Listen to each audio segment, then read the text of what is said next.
Hello everybody, welcome along again to another edition of the Rebel Wild Ball. I think we're at the 90th edition at this stage. And, it goes without saying that there's so much on again this weekend, even though probably as the time goes on until the All-Ireland finals at the end of July, we'll have less games compared to what we've been experiencing all along. Obviously, we can't stop but anywhere except Walsh Park on Sunday last, where an incredible performance by the curlers got people back believing again. I know us fans are rather fickle, aren't we? Very few people travel down to the game, and I suppose it's fair to say that a lot of people had lost kind of faith with this team and this management. So it was incredibly encouraging for the team and also for management that they got the result that they wanted. We said something about laying into Waterford from the very word go, and they did that.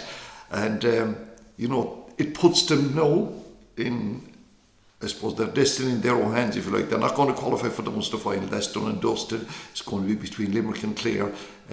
That match will be played, of course, on Bank Holiday Sunday in Thurles. But Cork travel to Thurles on Sunday next at 4 o'clock. And basically, if they beat Tipperary, they'll be the third Munster team, and they'll qualify for the qualifier stage of the All-Ireland, where they'll be taking on the Joe McDonagh, or whoever the Munster, we won't be too presumptuous, whoever gets out of Munster for that third spot will be playing the winners of the Joe McDonagh Cup. I think that probably will be Antrim, and then they'll proceed on from there, I would suggest. But I won't say everything came right for Cork. One thing that did come right though was that the team management made some very, very brave decisions indeed when they decided, first of all, to take off a legend of Cork hurling, Patrick Horgan, who set a new record, scoring 22 goals and 505 points since he began his inter-county career, I think back 14 years ago. And when they, took him off at that stage, I said, my God, if this doesn't work out, it will be another arrow to attack them with. But it did. And when they brought in Tim O'Mahony, he was really effective up as a forward, and he has played there in the past as well. And everything else worked out as well. Seamus Harnedy was absolutely excellent, and then you had Alan Connolly getting those 2 goals. Shane Kingston, he's been taken off. He has come on in matches, and it's a debate, of course, that we like having as to where his best, or what is the best utilisation of him. But believe me, when he came on Sunday, he made a big difference in that match. All the players up their performance big time, and I think that's all that was, a great source of encouragement for the followers, and I think now that there'll be a big following going to Thurles on Sunday. But make no mistake about it, this one is going to be every bit as big as the Waterford game, if not bigger.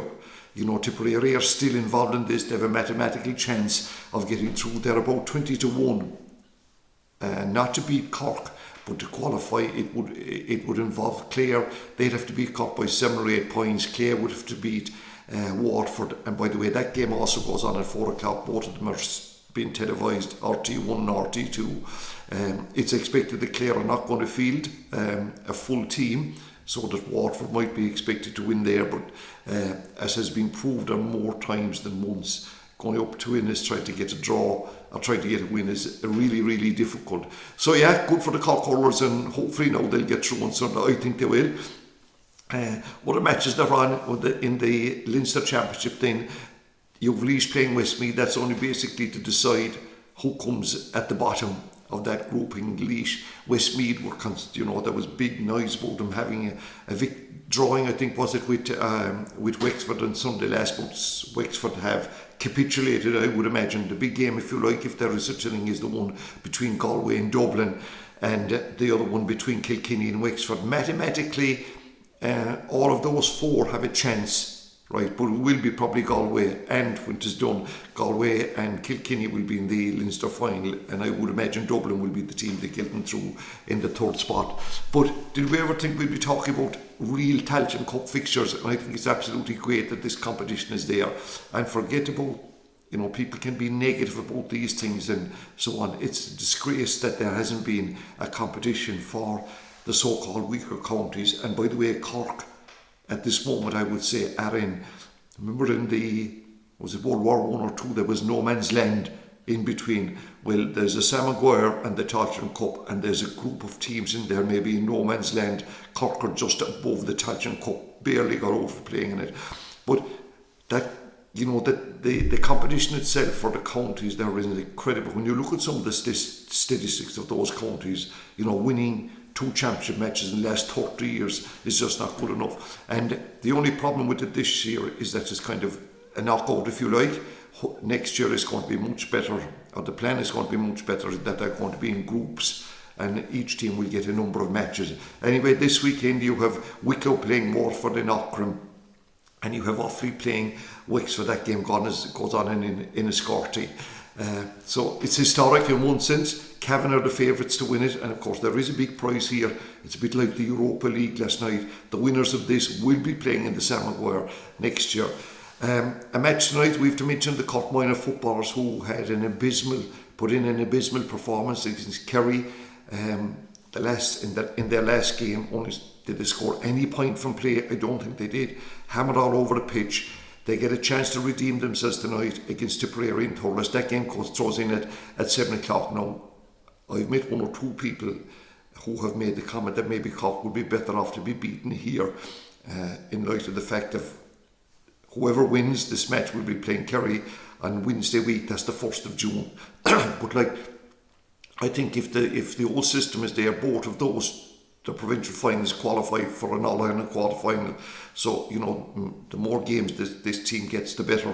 And, you know, hopefully they will win tonight, I think. I hope they will win. And, you know, the longer they play together, you might get a few players coming out of it. So, yeah, we wish them luck in that one. At the start of the All-Ireland Camogie Championship, we mentioned to you last week about there being 2 groups, Group 1 and Group 2, and each team has to play 5 matches, and Cork get their campaign off this weekend when they travel to Enniscorthy, actually the same venue as the Wexford footballers will play Offaly in the Tailteann Cup on Sunday. So Cork play there, they take on Wexford. Wexford were a series force in Camogie one time. That's not the case now, even though that they did win the Division 2 in the league. And like you saw Cork last week against Clare, it took extra time before they got over the line in the Munster Championship, which is a separate competition. But I think they will be too good for Wexford. That game throws in at 5 o'clock. Last week again we saw some evidence of the problems facing the dual players. You had Libby Coppinger and Maeve Callan, who played with the Camogie team, played I think all the match. That game was played at 6 o'clock on Saturday, and then at 12 o'clock or at 2 o'clock the following day they were replaced. I don't think they came on either. Well, maybe they did. Orla Finn and Derek and Eric started there for them. And the ladies footballers themselves, they're playing in the Munster final after their victory last week. They'll be playing as a curtain raiser to the Kerry Limerick game on Saturday week. I think they're playing at 12:30. Again, this is under 14, and whereas sometimes I have reservations about having All-Ireland Championships for under 14 teams, but it is there. But in ladies football they have, I think, divided them up into 4 categories. There's the platinum, the gold, silver, and is it the diamond or the bronze competitions. Well, the top one is the platinum, and Cork play Kerry in the final of that on Saturday at 1 o'clock in Páirc Uí Rinn. So that's kind of our Gaelic games at the moment, and then moving on to soccer, and the season is nearly coming to an end. Well, it is coming to an end, and last night again we had another one of those matches going to penalties. It's kind of it's incredible in one sense. Like, we had the FA Cup going to penalties, we had the Championship semi-final playoffs between Nottingham Forest and Sheffield United going to penalties the other night before Nottingham Forest eventually got through, and they'll meet Huddersfield Town now in the Championship playoff in Wembley on Sunday week. I think that game is on. And last night then with the Europa League final, and I know a lot of your Rangers fans out there will be disappointed, it ended 1-1 after extra time, and they lost 5-4 in penalties to Eintracht Frankfurt. So it's basically the Premier League now is where it's all at. And I was telling you that there are 4 battles going on. The first battle is who's going to win it between Liverpool City and Liverpool. There's a battle for 4th and 5th between Arsenal and Spurs. It's City advantage at the moment in the top spot. It's Spurs advantage here, and then you have 6th and 7th spot United and West Ham. United are slightly ahead, and the biggest battle of all is at the bottom where you have basically 3 teams slogging it out to avoid being the one that will go down with Watford and Norwich.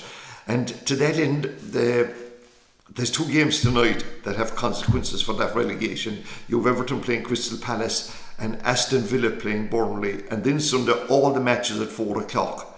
And it's a bit like the Munster Hurling Championship, where the matches are throwing at the same time, so there'll be some switching of televisions and some switching of trying to get results on Twitter and whatever else you're listening to. You may be at one of them. But Manchester City are playing Aston Villa, and Steven Gerrard is the manager of Aston Villa. Remember, he was a great Liverpool player, and his infamous slip, which they reckon cost him the league, this is back before Klopp's time. That's going to be a massive game. And Liverpool are playing Wolves. You'd kind of expect both of them to win, and if they do, that means City are going to be the champions. But if City slipped up, Liverpool are just a point behind them. Then you've the one I was telling you about, Spurs and Arsenal. Well, first of all, Spurs are playing Norwich, and sure, they have to win it. And if they do, they're going to get that coveted 4th spot. Were they to slip in any shape or form, Arsenal will be playing Everton, and what a big game that is for the Evertonians. Now, if they won tonight, maybe it wouldn't be as important, but it probably will be. And then the battle for United fans, you can tune out now. Manchester United play Crystal Palace and West Ham play Brighton. And the bottom ones, if you like, on Sunday, Burnley playing Newcastle United, and poor old Leeds. I think they're the ones that are favourites, if I could use that term, to go down at this moment of time. They play Brentford. League of Ireland, and my God, was that rocked yesterday with the arrest of 10 individuals, and they said they were in the south of Ireland. And considering that, because we better be careful here, the south of Ireland clubs, do we count Wexford, Waterford, Cork City, who else is there, and Cove Ramblers? But anyway, they arrested 10 people into allegations of match fixing, and how they prove this is beyond me, and this is something incredible. I mean, one of the suggestions we made is that players are committing serious faults, so they themselves would be put off, giving the other team an advantage. And I'm not too sure what was going on here, but this is a frightening indictment of the individuals involved, and it's a worrying time. But the fact that the real top brass in the Gordon crime squad are investigating this, is a bit of a disaster for the League of Ireland. But I never thought that something like that could actually be going on. But anyway, so it did. Moving on to golf, and for those of you who are fans of the majors, the second major takes place this weekend in Oklahoma. It's the US PGA Championship, and last year, you may remember, Phil Mickelson at 50 years of age became the oldest winner of a major.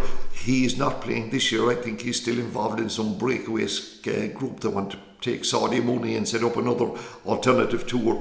There are 4 Irish players, Rory McIlroy, Shane Lowry, Seamus Power and Padraig Harrington. Now, the prize money here is 14.25 million, with the winner getting 2.6 million. At the Challenge Tour, and this is the tour that Kinsale golfer John Murphy's on. Now, he's certainly not in it for the money, because the total prize money in the Challenge de España, which is part of the tour that's on the competition, the tournament's on this weekend, my apologies. The total prize money is 250,000.